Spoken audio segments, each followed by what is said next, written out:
Bapak, Ibu, saudaraku terkasih dimanapun berada, saya menyampaikan sebuah renungan singkat yang bertemakan pengharapan orang-orang sengsara.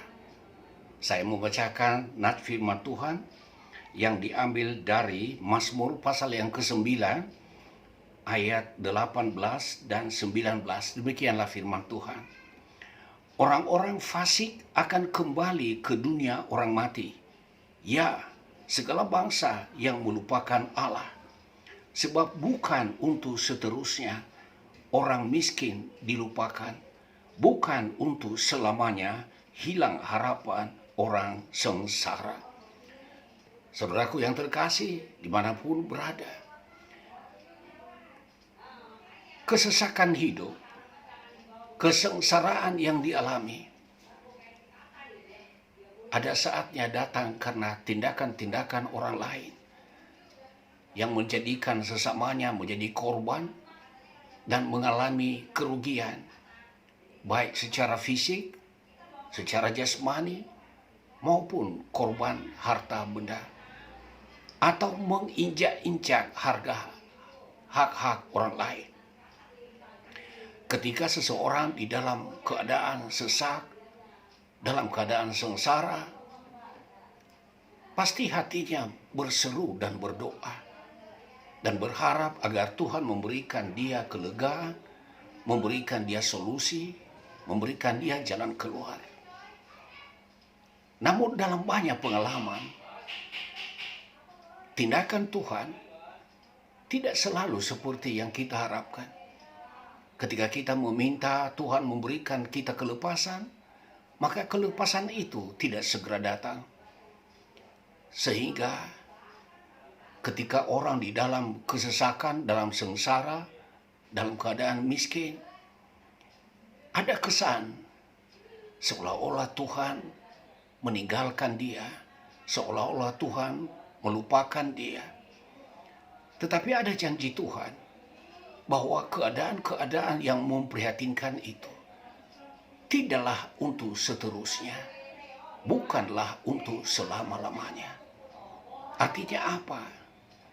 Ada saatnya, ada waktunya Tuhan, Ia memberikan kita kelepasan dan memberikan kita kelegaan.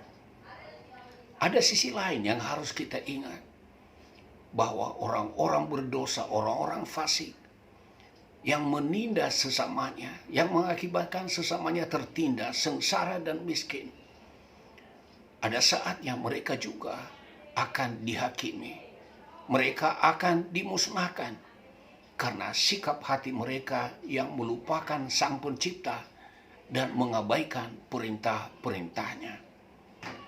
Itulah sebabnya Bapak, Ibu, saudaraku yang terkasih dimanapun berada, di saat-saat hati kita seolah-olah kita sedang sengsara, kita menyadari diri kita bagaikan miskin, kita tidak punya apa-apa lagi. Jangan sekali-sekali kita berpikir seolah-olah Tuhan telah melupakan kita. Jangan sekali-kali kita berpikir bahwa Tuhan telah melupakan kita. Seakan-akan Tuhan telah mengabaikan janji-janjinya. Sebab waktunya Tuhan tidaklah selalu sama seperti waktu yang kita kehendaki. Orang-orang yang berbuat jahat, yang mengakibatkan sesamanya mengalami kesengsaraan, penderitaan, bahkan kemiskinan, ada saatnya mereka menuai pembalasan dari Tuhan. Dan bagi kita yang menaruh harap kepada Tuhan, ada saatnya Tuhan memberikan kita kelegaan. Itulah sebabnya dalam keadaan-keadaan yang sulit, kita perlu bersikap tenang, harus lapang dada, dan tidak cepat putus asa.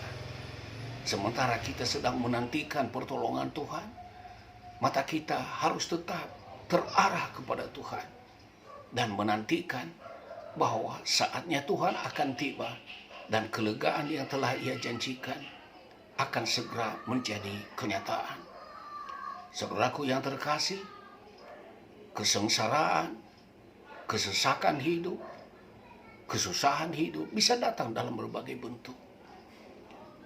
Tetapi Tuhan yang mengenal hati kita tak pernah melupakan kita, tak pernah meninggalkan kita. Bahkan Ia telah berjanji setia dan akan menyertai kita sampai kepada akhir zaman.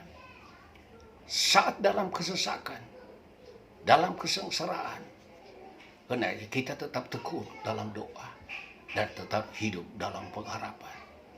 Karena pengharapan kepada Tuhan tidak akan mengecewakan.